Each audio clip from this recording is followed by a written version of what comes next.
রসগোল্লার আবিষ্কার হয় কলকাতায়।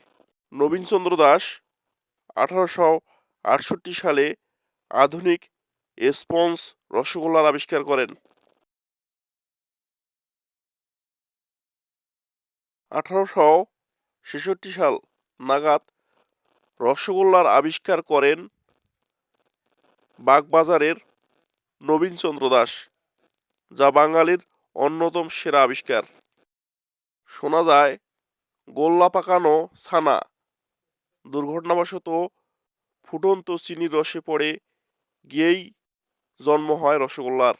এরপর 1868 সাল নাগাদ রাজস্থানের কাঠ ব্যবসায়ী ভগবান দাস বাগল একবার তার নাতিকে নিয়ে নবীনের দোকানের সামনে দিয়ে যাচ্ছিলেন।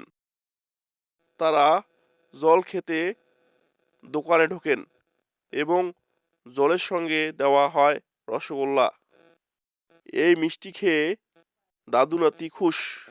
তাদের হাত ধরেই জনপ্রিয় হয়ে ওঠে রসগোল্লা।